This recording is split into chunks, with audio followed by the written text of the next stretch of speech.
Greetings, welcome, hi from Arizona to wherever you may be.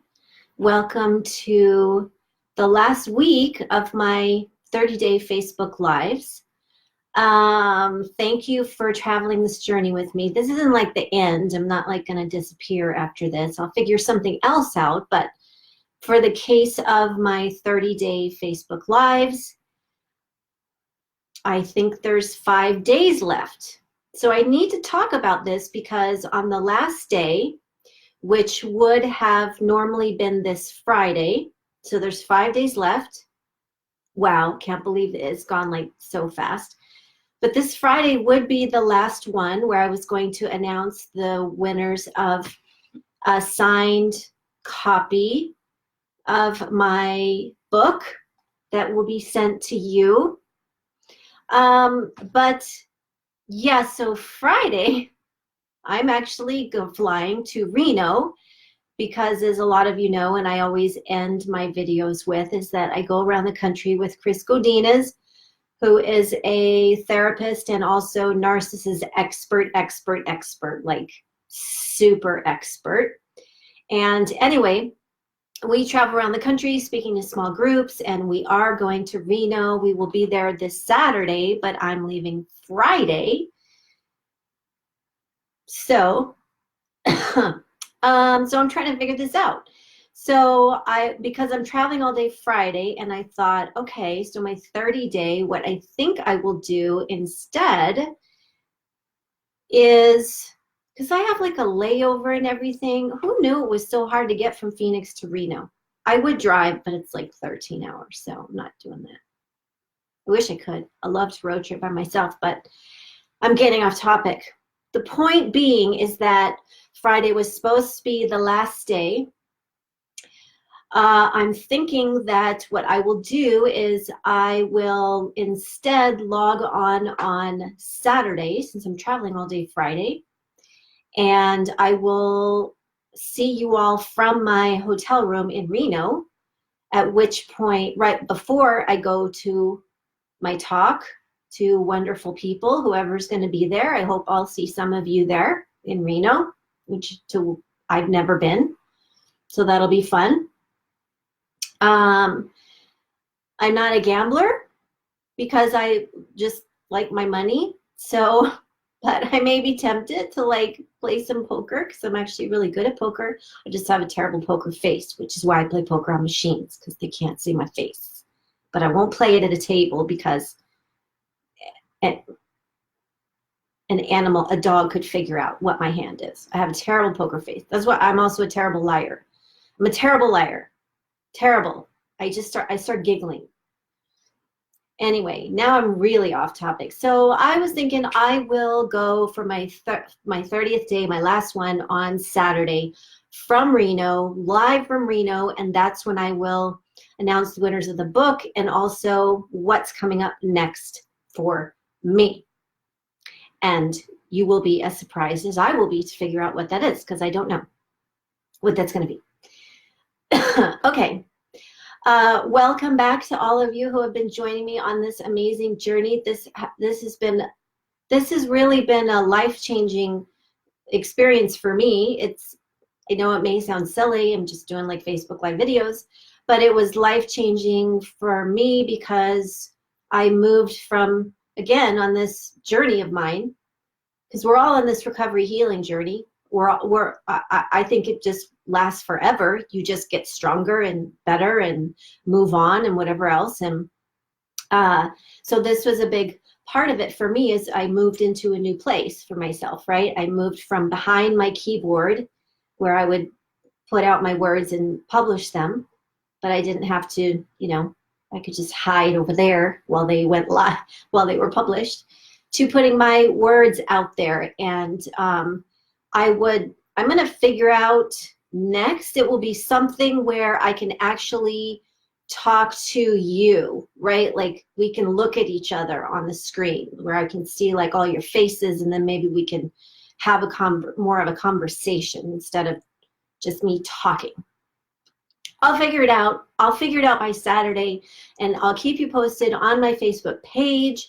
So, but let's just suffice it to say that even though instead of Friday, because I'll be traveling, we'll do the last day on Saturday. Okay. And again, to enter, all you have to do is share a video of mine. The more you share, the more entries you get to win a book. That's exciting. I think that's exciting. Okay. Today we are going to talk about, speaking of my book, You're Still That Girl. That's what we're going to be talking about today. Now, I get this question a lot, and I get comments a lot on my page of, you need to switch genders, because I always speak in as a woman to woman, right? With the premise that it is a male narcissist, okay? That's the experience I speak to.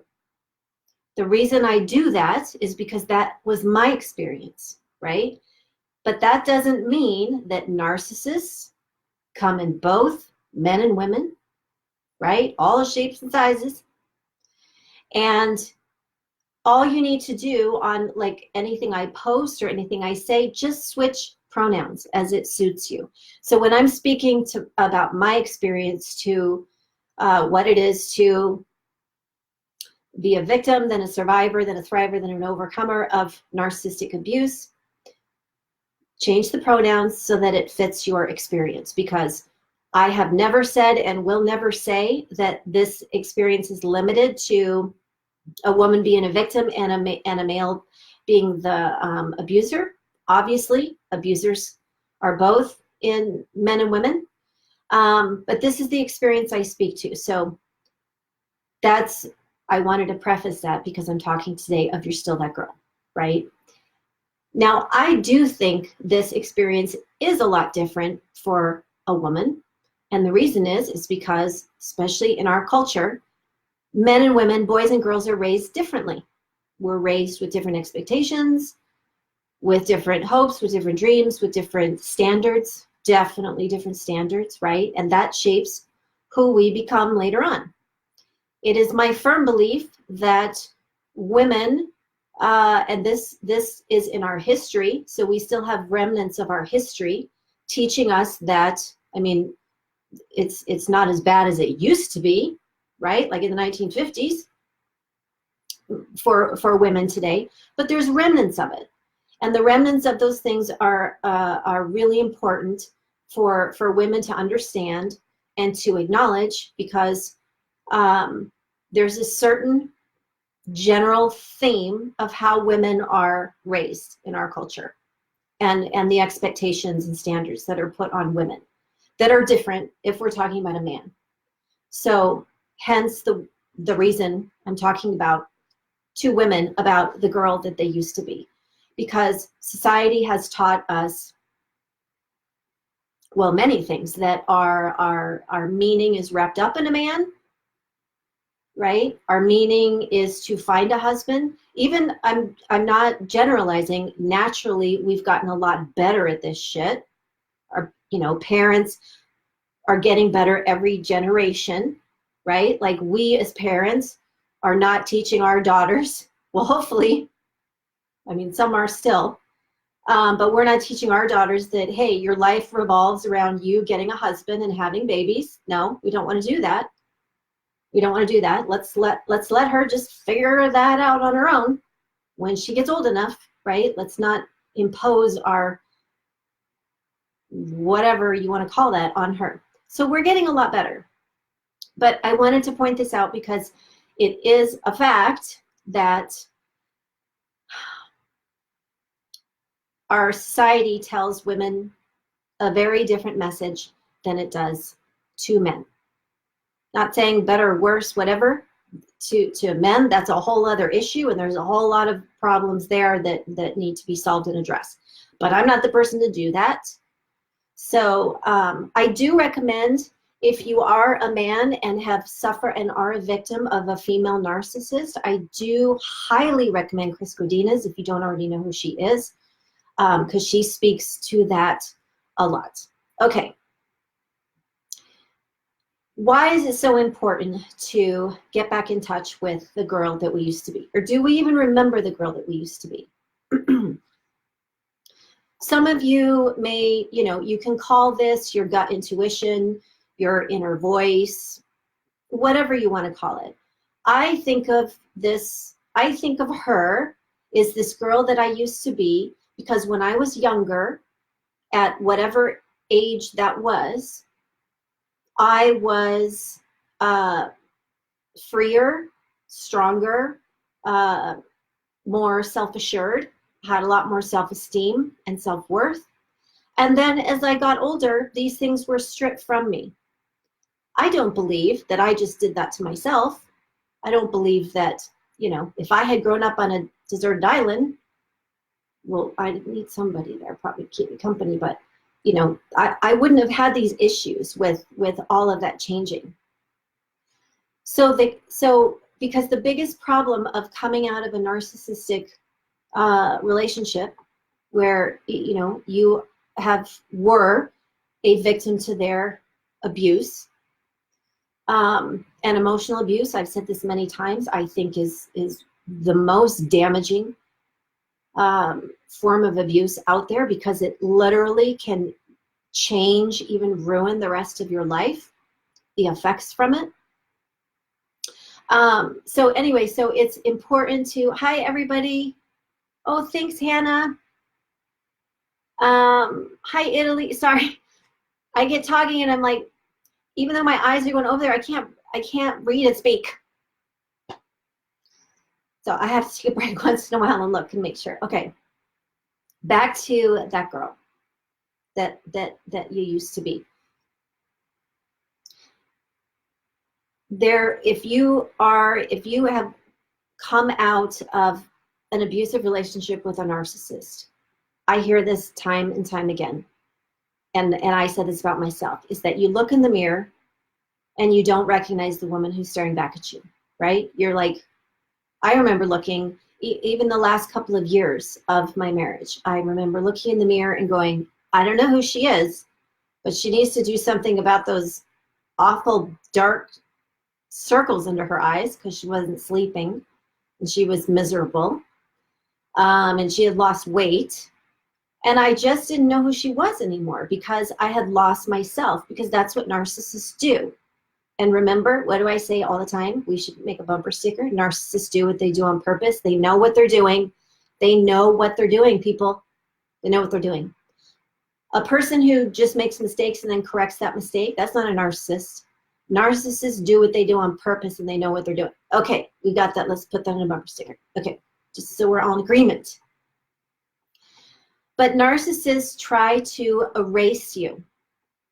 That's why in the beginning, they tell you everything that's fantastic about yourself, and narcissists only pick people who are better than them. So don't for a minute think that the narcissist is up here and you're down here. No, no, no. It's totally the opposite.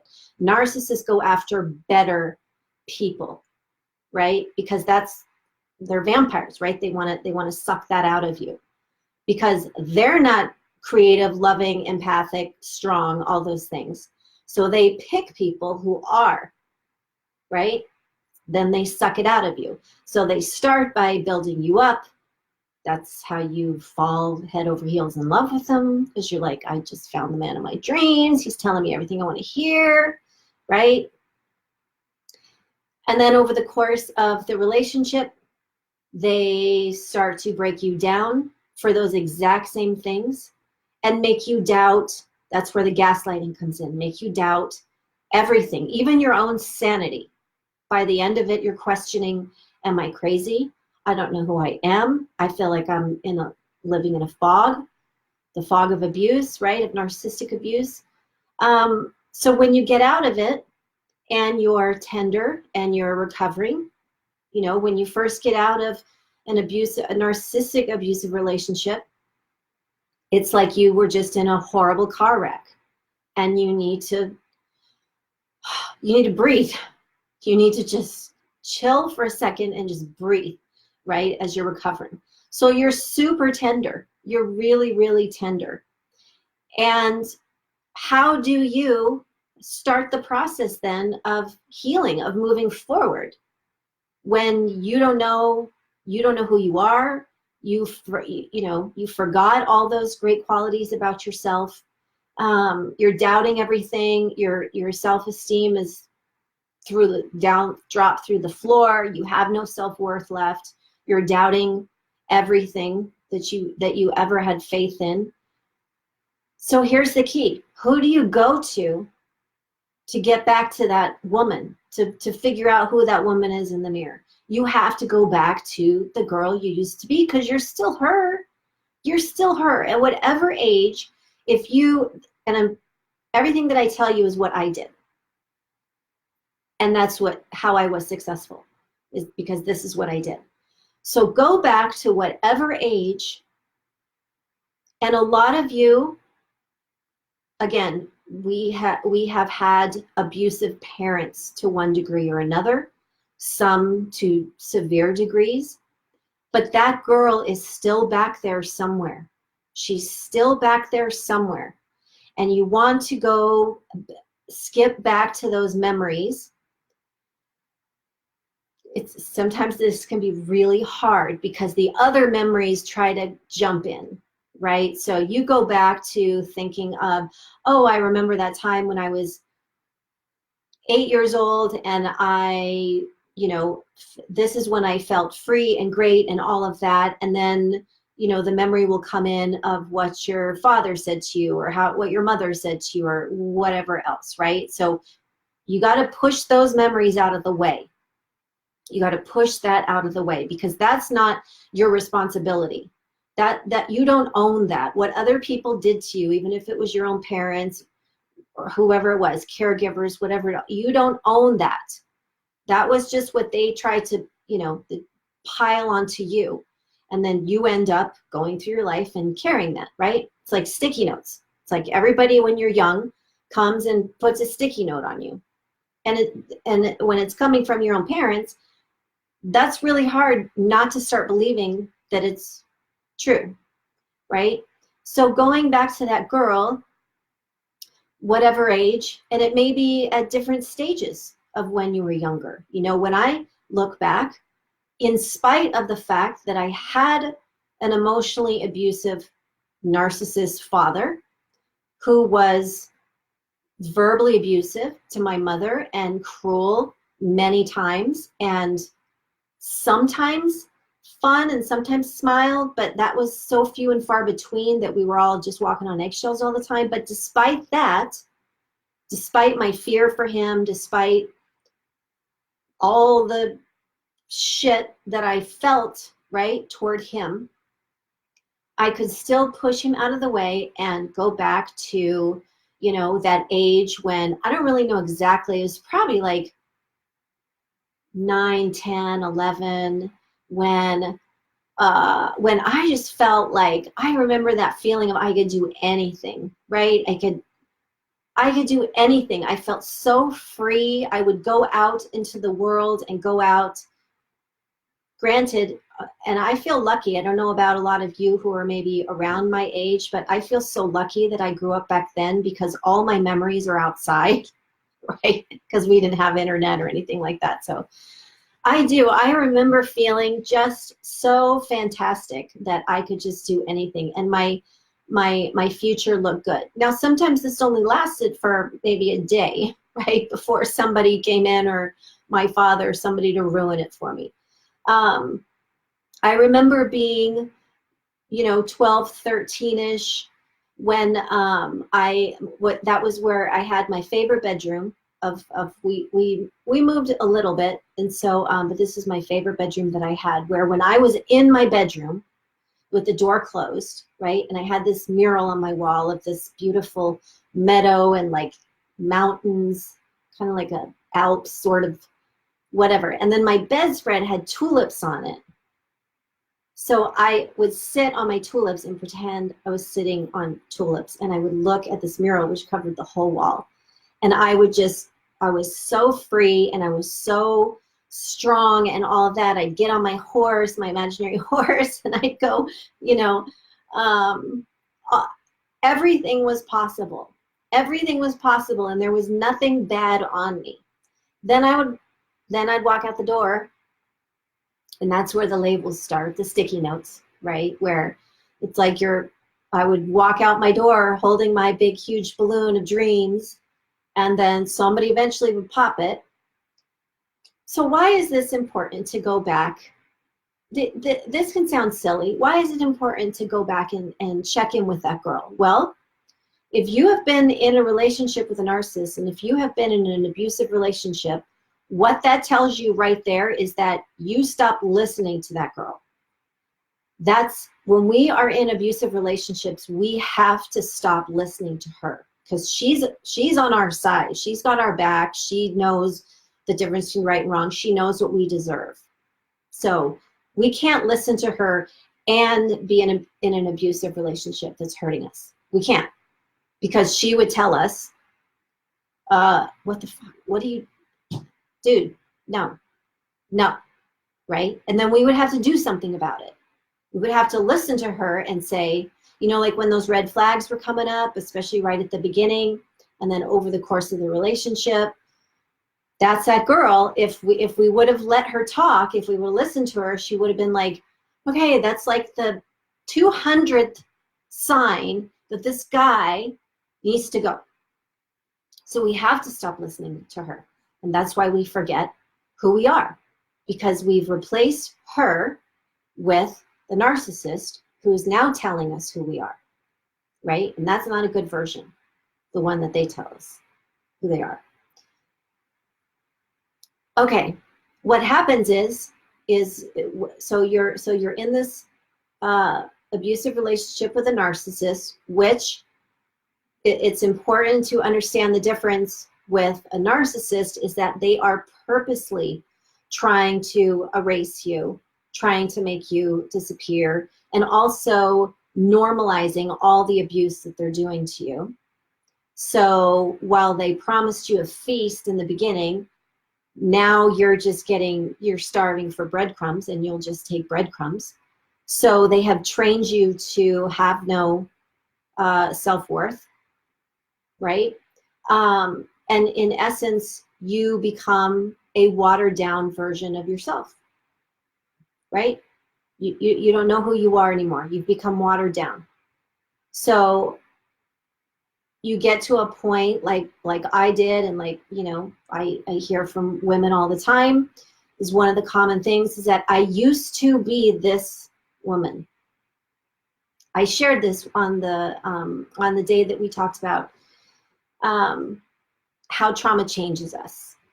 Okay, so we look back and we say, I don't know who I am today, but I remember who I used to be. I used to be super fun. I used to be a great mom. I used to be full of energy and full of joy. I used to be hopeful. I used to believe in the good in people. I used to trust easily. All of these things that now we no longer do any of those things, right? We've lost her. So we need that girl. And again, just think of it like your intuition.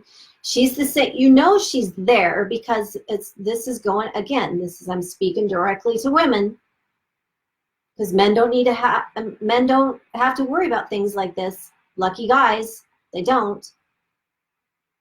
You know she's there because she's the one speaking to you when you're walking in a dark alley or late at night alone, or in a dark parking garage, or some creepy guy is like following you, or whatever it is, right? Then you hear her. Then you hopefully you're listening to her, because she's like, alert, alert, alert, warning, this is danger for you. The problem is that when we're in with a narcissist, we've been so, not our fault. This is not judgment or blame or shame day. Not having it here.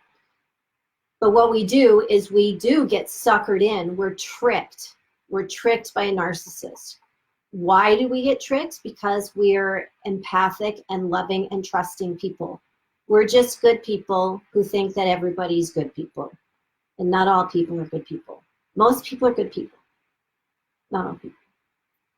So we get tricked into this relationship with a narcissist who's wearing a mask, who's putting on a charade, who's living multiple lives, depending on who they're with, right?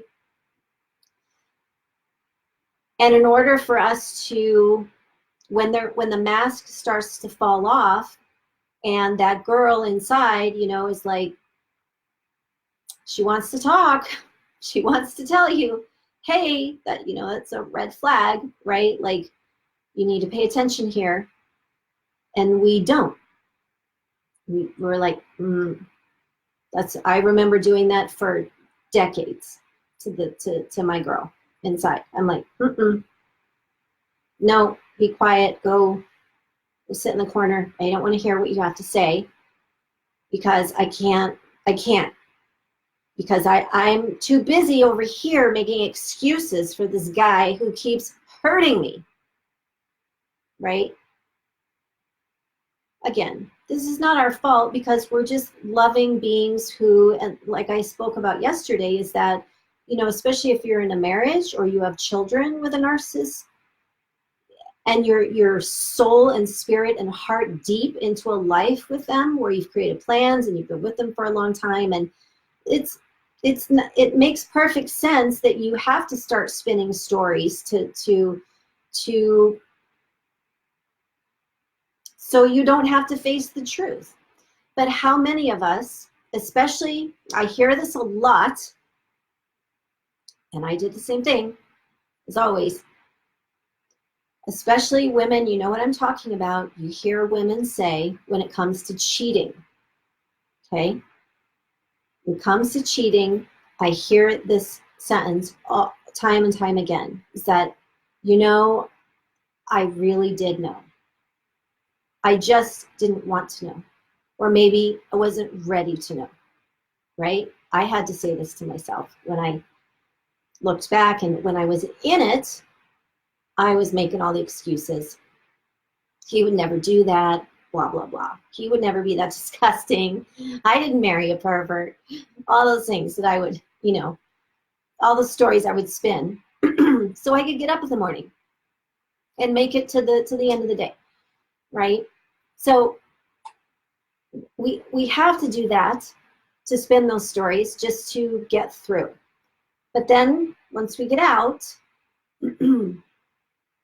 and we start doing a lot of truth telling to ourselves, I have a big frog in my throat.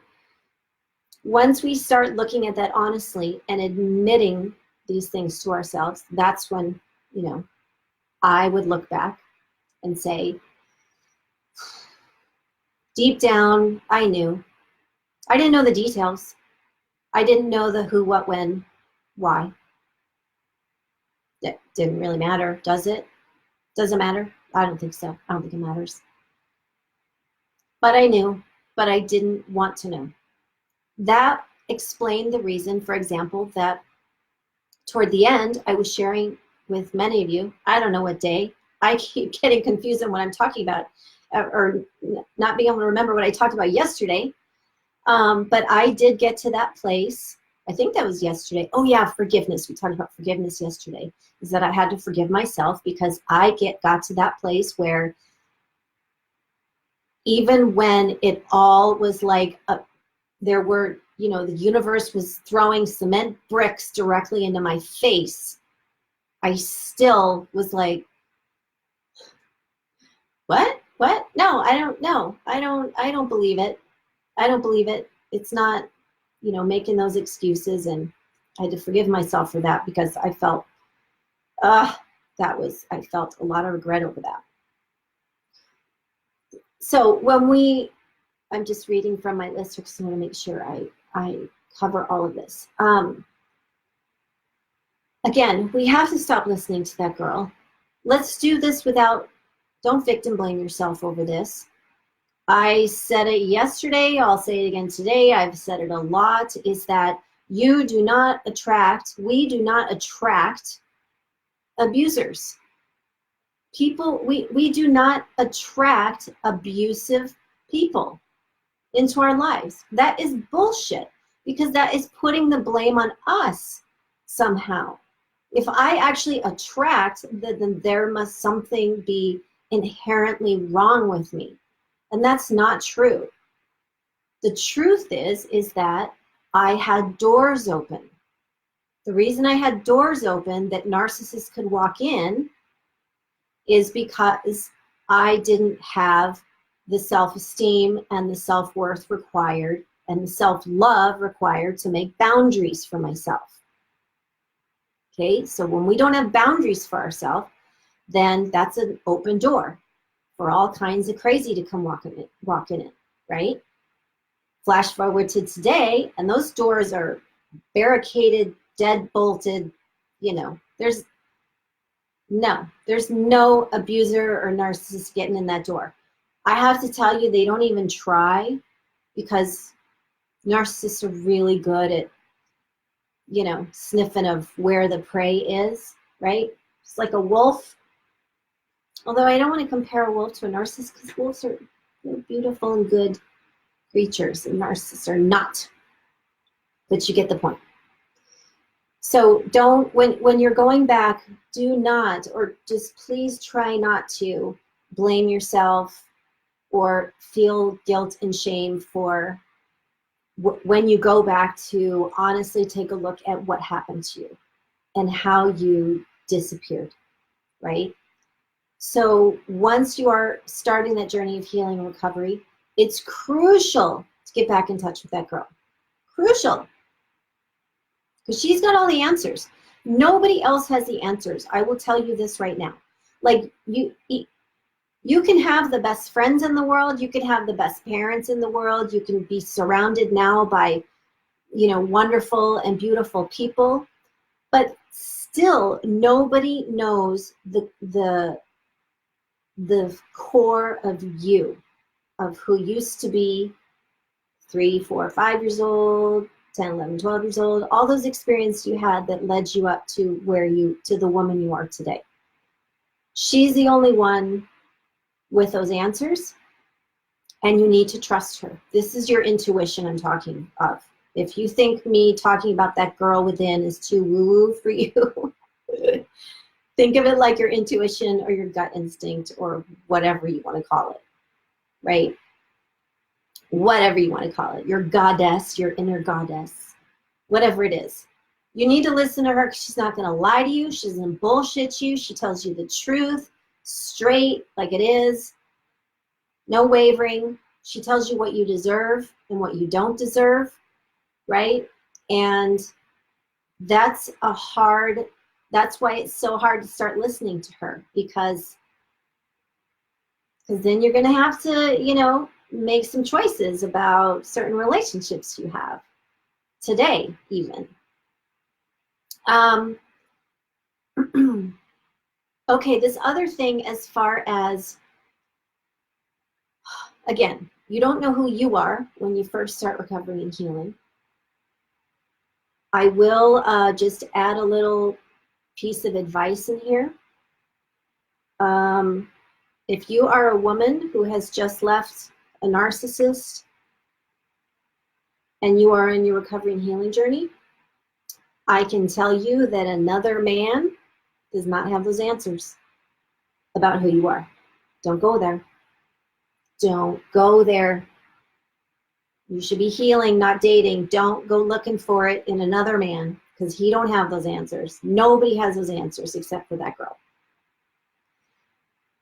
Also, learning how to distinguish, and this is where that girl will help you out, learning how to distinguish the different voices in your head.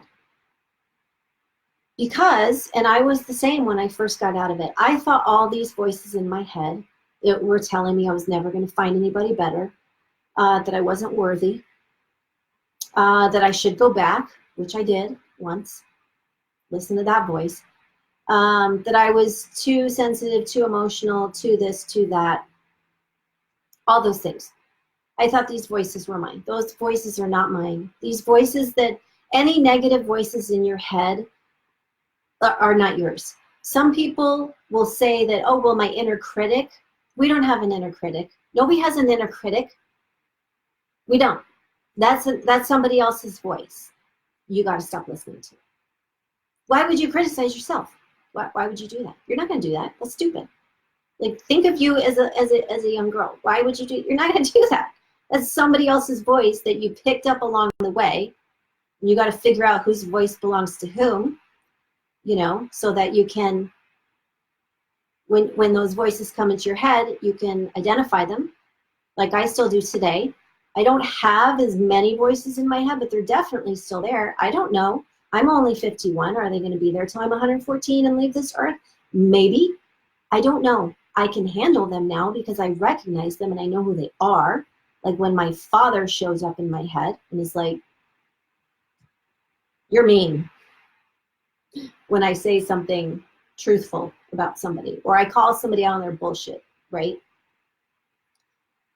I still have, once in a while, I'll get, I don't know if it's because something triggers me or, and when I say trigger, I don't mean like a big freak out trigger. I just mean like, let's say that I see something or whatever that sort of just reminds me of my life before, right?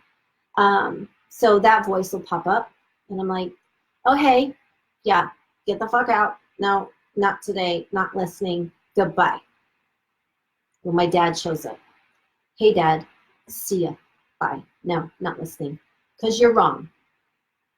Everything that my father said about me, all those negative things, everything that my ex said about me, all those negative things, they're wrong. They were totally wrong. They knew they were wrong. Narcissists do that because they want to control you and they want you to put up with their abuse and future abuse, right? They do that for a reason. People who are abusers need to control their victims. They need to have power over their victims.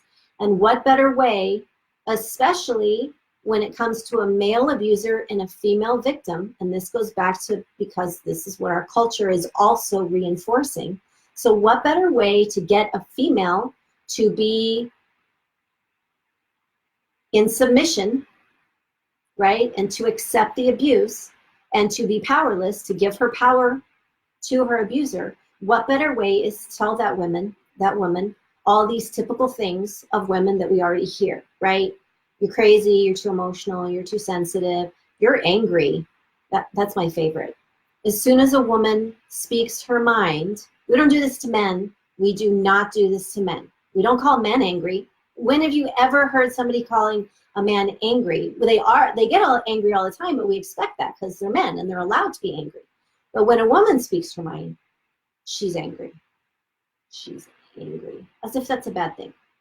I think women can be angry. I think anger is a good emotion. I think you should be angry if there are injustices done against you or to somebody you see or whatever else. Yes, get fucking angry and do something about it. Okay, that's just my little speech on. But so all these negative voices in your head that are beating you down day after day, especially when you're in such an emotionally tender place, you've got to sift through them like you're wading through the garbage, because that's what it is. It's just garbage. You just got to wade through that garbage, and you have to get back to that girl you used to be, because she will tell you the truth, and she will tell you how fucking amazing you are and strong and resilient, and how you're going to get through this, and how you just, yes, you need to cowgirl up and you need to, face some hard truths about yourself. Cool, but you can do that. And then you're going to move into a better life that you deserve, because you never deserved this. That's what she's going to say. I promise. I promise. She's not going to do any of this negative talk to you. Mm-mm. On that note, many of you on my page you see my, I have a quote by Rupi Kaur who says, this goes to right to the heart of what I'm talking about today. What's the greatest lesson a woman should learn? That since day one, she's already had everything she needs within herself.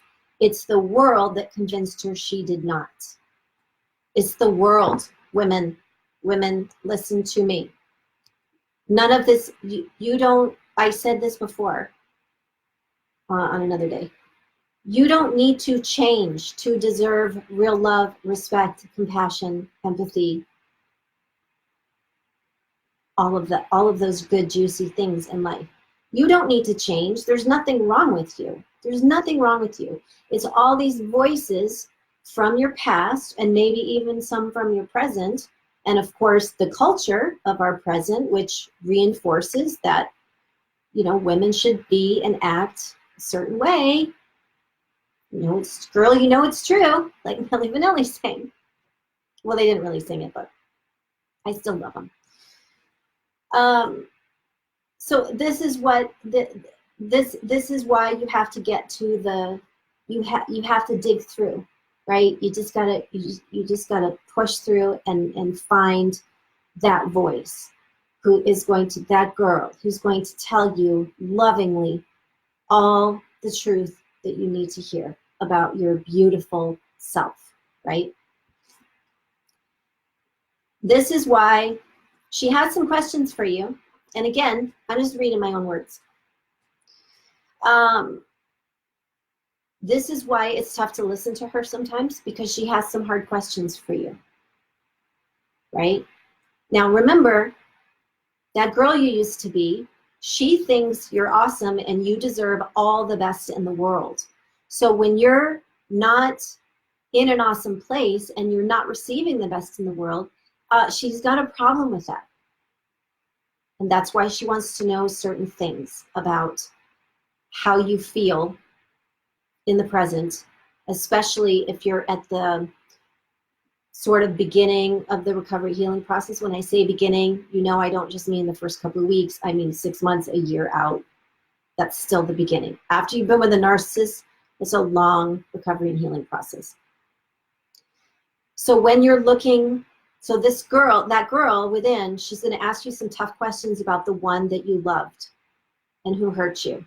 Maybe you still love, but that he hurt you. And the reason you need to answer these questions is because as soon as you can be truthful about that, then you can officially start your movement forward instead of staying in place and instead of definitely not going back, okay? So some of the things that she wants to know: are you hurting because of someone you loved or love, right? Why is this a hard question to answer? Because we spend so much time making excuses for the one who hurt us that it's very painful for us to come to the realization that they did so on purpose, that they hurt us on purpose. That is painful to understand. But that girl, she needs you to know, right? Because she wants you to see him clearly. Did the one you love hurt you without sufficient remorse? Right? Healthy people make mistakes too, and sometimes huge mistakes.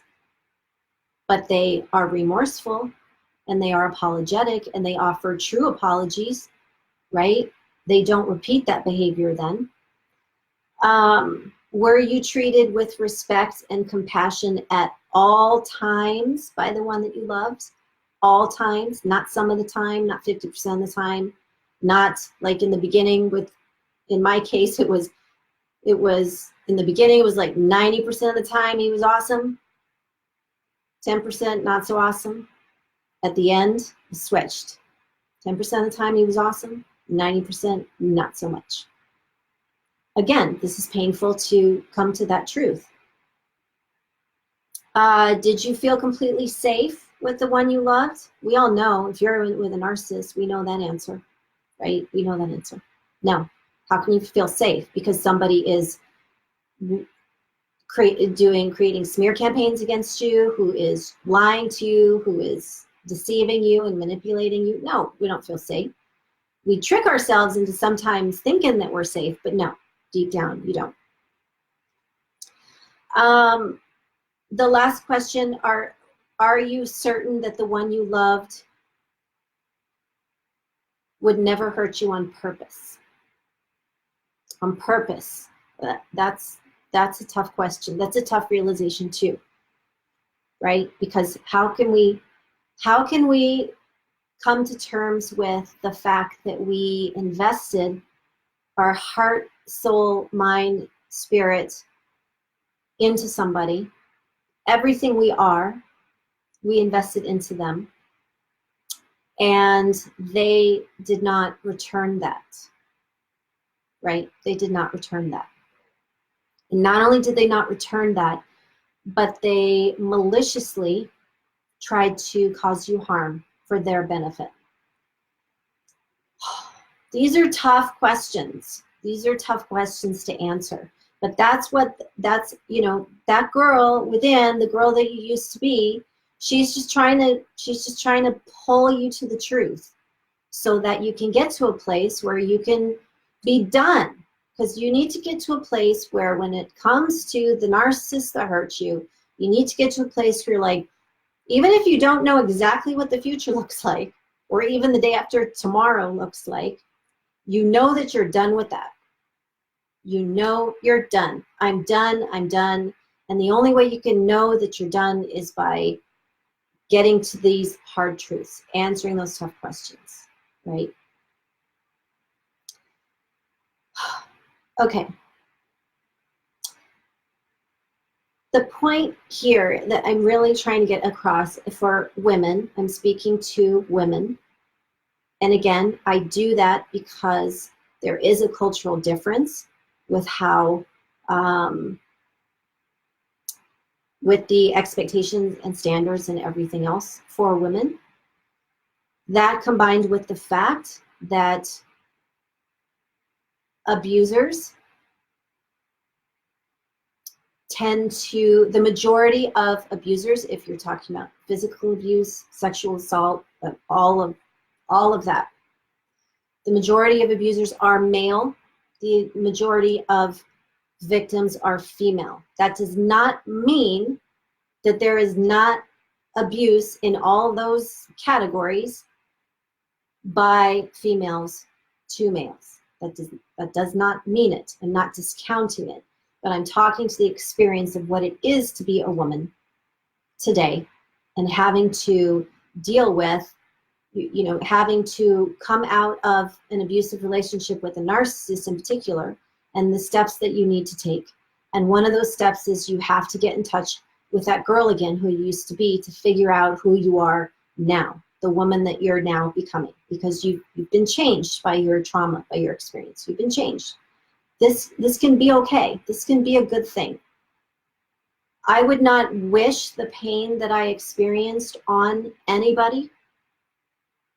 In the same breath, I would not change it because it made me the woman that I am today. And I am so thankful to be the woman that I am today because I've thought about this often. If I wouldn't have had that huge catalyst, that huge hurricane that came into my life in 2011, where his double life and everything was exposed, and then my world came crashing down, right? And then afterwards, for years being stalked and cyber stalked and all of that horrible experience, if that wouldn't have happened, I would still be there. If not with him, probably into another, you know, if I wouldn't have done any of this work or whatever else, I would not be in a great place like I am today. So I don't regret anything.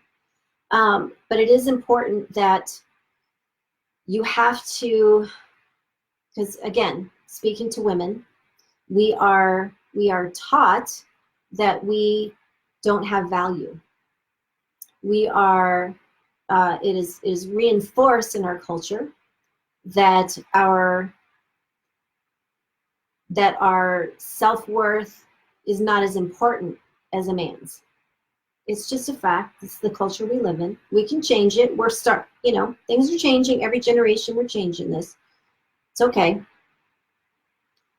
So this is the important part about when you're taking your power back from the one who hurt you, because this is all about that. It's all about, excuse me, tap on the narcissist's back. You have something of mine, my power. Give it to me, and you take it back. And the only way you can do that is to get back to who you are at your core. And who you are at your core is all wonderful things. Like, make a list of all your best qualities, even if you have to go back a long time to remember them, right? Make a list. because that's who you are. That's absolutely who you are. And look what you've survived, and you're here, and you're, even if you're still in the depths of pain, even though you're still doubting everything, even if you're just at the beginning of this recovery and healing journey, you are here, which means you are moving forward, even though it may seem like at a snail's pace, right? So you have to get back in the business of, well, listening to that girl, because she's awesome, and she's going to keep telling you how awesome you are. And we all need, our biggest fan is in the mirror, right? That's what we need to listen to.